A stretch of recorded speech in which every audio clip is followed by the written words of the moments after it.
Have a lovely morning, students. Let's start our poem number 3, A Tiger in the Zoo, written by Leslie Norris. Aside, I have written the word meanings for your help that you will note it down with you.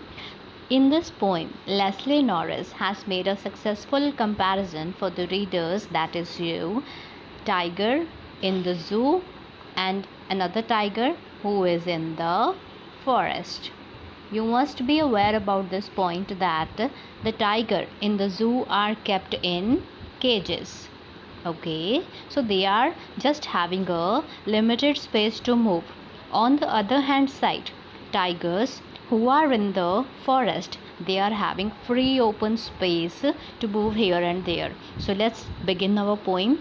He stalks in his vivid stripe the few steps of his case on pads of velvet quiet in his quiet race. The meaning of first stanza is, children look over here, he word is used for the tiger. So personification poetic device has been used over here. He stalks in his vivid stripes the few steps of his case, meant to say the tiger who is kept in the case can move few steps in the boundary of the case. The tiger is not free to move outside. On his pads of velvet quiet. Pads of velvet quiet, meant to say you must have seen the paws of the tiger. It is having small soft pads over there. On his pads, velvet like pads, he was just moving in the case in his quiet race. Mean to say that tiger is known for an angry animal, okay, but that tiger is kept in the cage, so he couldn't show his anger to other people. Let's move to the second paragraph. He should be lurking in the shadow. As you can see, lurking means it is written over here to wait secretly to attack. In this stanza, the poetess Leslie Norris has told us rather than kept in the cage, the tiger should be kept in his natural habitat. What is the natural habitat of the tiger? That is forest. He should be lurking in the shadow, meant to say he should be waiting secretly to attack on his victim. He should not be kept in the cage. Sliding through the long grass. Sliding means moving slowly. Tiger should be sliding through the long grass near the water hole where plump deer pass. Mean to say, as you know, tiger can attack the deer or any other animal also. So there he should not be kept in the cage. He should be living in his natural habitat and waiting near the water hole to attack the plump deer. Mean to say, plump means pleasantly fat deer to attack. This is the natural way of living the tiger. Let's see. Third stanza. He should be snarling around the houses at the jungle's edge, baring his white fangs, his claws, terrorizing the village.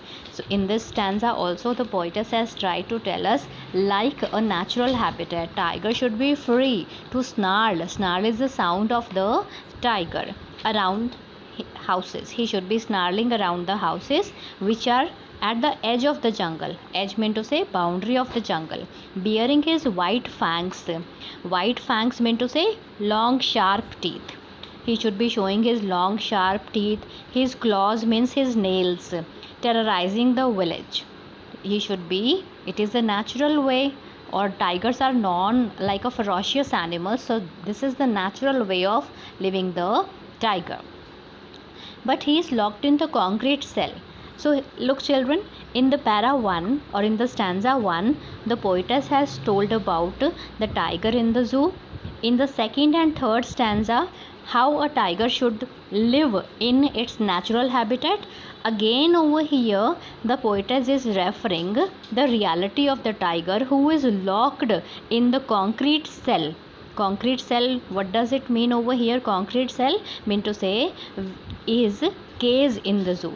His strength behind bars, stalking at length of his cage, ignoring visitors. Children, as you know very well, in the zoo, visitors usually go to see the animals. So when the tiger was seeing or looking at the visitors, the tiger is ignoring them because their tiger was kept in the cage. He couldn't attack on them, he couldn't show his anger to them. It will be useless. So the tiger who was kept in the cage is ignoring the visitors. Last stanza, he hears the last voice at night. Again, these three stanzas about the tiger in the zoo or life of the tiger in the zoo. He hears the last voice at the night, the patrolling cars, and stares with his brilliant eyes at the brilliant stars. So in the last stanza, Leslie Norris is telling to us that who's he over here, children?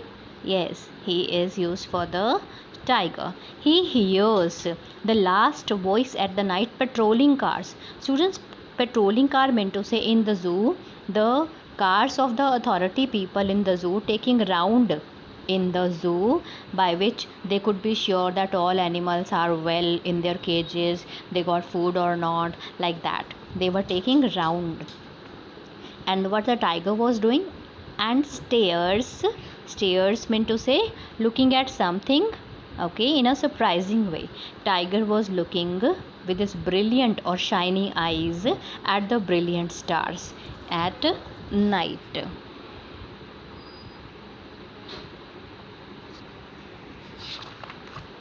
So here we have ended our poem successfully. These word meanings you will note it down with you. Let's move to our next slide, that is poetic devices. I'm just explaining the poetic devices from here that you will also copy down in your notebooks. Poetic devices of first stanza.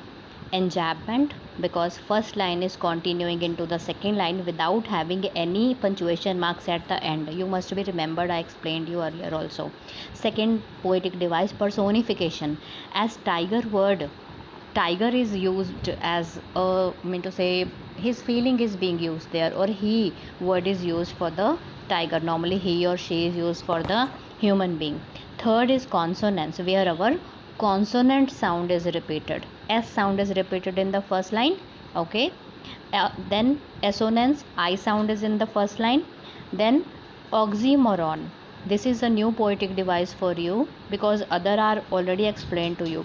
Oxymoron, students, this poetic device when two words come together and both are having opposite meaning. Suppose quite raise means anger and quiet means quiet. If a person is angry, how can he be quiet? So here quiet means peaceful, raise means anger. So both words are having different meaning or opposite meaning. So there is a oxymoron. Let's move to the second stanza's poetic device. Again we are having enjambment in line number 2, 3 and 4. You can check in the book. No commas or no full stops are there. Alliteration in plump past. P sound is being repeated. Stanza third, personification. Again tiger is being personified there. Line 1 and 2, enjambment is there. Onomatopoeia, this is also new for you students, understand it very carefully.